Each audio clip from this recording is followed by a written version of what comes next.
शुरू करने से पहले एक बात याद रखना, इस वीडियो में कहे गए किसी भी फैक्ट को तुम्हें याद रखने की जरूरत नहीं है, क्योंकि जिस भी फैक्ट में तुम इंटरेस्टेड होंगे तुम्हारा सबकॉन्शियस माइंड उसे अपने आप याद कर लेगा, जैसे एक मूवी की स्टोरी या किसी सॉन्ग के लिरिक्स। So let's start.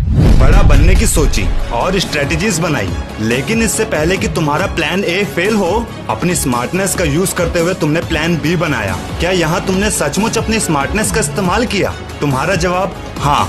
मैं कहता हूँ नहीं। क्यों? क्योंकि जब तुम प्लान बी रखते हो तो ज्यादा से ज्यादा संभावना होती है प्लान ए के फेल होने की। कैसे? प्लान ए फेल क्यों हुआ? कुछ तो कारण होगा। अगर तुम कारण जान गए तो तुम्हें प्लान बी की जरूरत पड़ेगी ही नहीं। लेकिन अगर तुम प्लान ए के फेल होने के कारण जाने बिना प्लान बी पर पहुंच गए तो तुम कैसे उम्मीद रख सकते हो कि प्लान बी जरूर सक्सेस होगा? जितने ऑप्शन तुम खुद को देते रहोगे, तुम्हारा माइंड उतना ही तुम्हें भटकाएगा।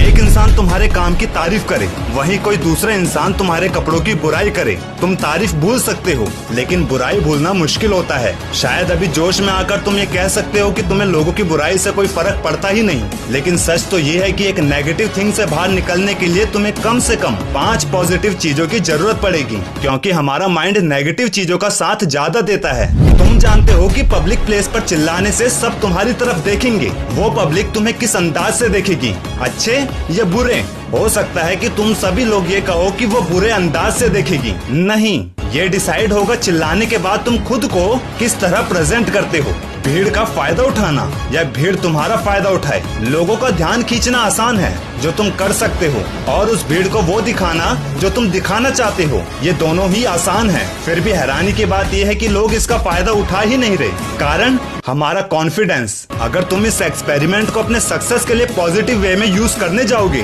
तो तुम अपनी कामयाबी की एक मंजिल ऊपर की ओर जरूर जाओगे। बस एक बात याद रखना, ध्यान लगातार बनाए रखने के लिए सबसे जरूरी होता है तेज आवाज और पूरा जोश। खुद को अच्छा समझना और खुद को अच्छा मान लेना। फर्क बस इतना है कि खुद को अच्छा समझना सही है, लेकिन अच्छा मान लेना गलत है, क्योंकि ये कड़वा सच है कि हम उतने अच्छे और उतने सुंदर नहीं है कि जितना हम खुद को मानते हैं। अब तुम कहोगे कि क्या हम खुद से ही नफरत करने लगे? नहीं, शायद इसीलिए मैंने कहा कि खुद को अच्छा समझना सही है, लेकिन अगर हमने खुद को अच्छा मान लिया तो हम खुद पर और काम करना बंद कर देंगे। संसार का नियम भी तो यही कहता है कि इंसान सीखना कभी नहीं छोड़ता। एक 5 महीने के बच्चे के दांत न होना और सिर पर बाल कम होना, इसका अनुभव उस बच्चे के पास नहीं होगा, क्योंकि उस 5 साल के बच्चे को इस दीन दुनिया का होश नहीं होता। शायद इसीलिए बुढ़ापा दांत का न होना और सिर पर बाल कम होना, वही सिचुएशन लाकर हमें वो अनुभव सिखाता है। सीखना मरते दम तक बंद नहीं होता। हम उस चीज पर विश्वास करते हैं जिस चीज पर हम विश्वास करना चाहते हैं। सरल भाषा में इसे कहते हैं रिलेट करवाना। जब तुम पब्लिक को अपनी बातों से,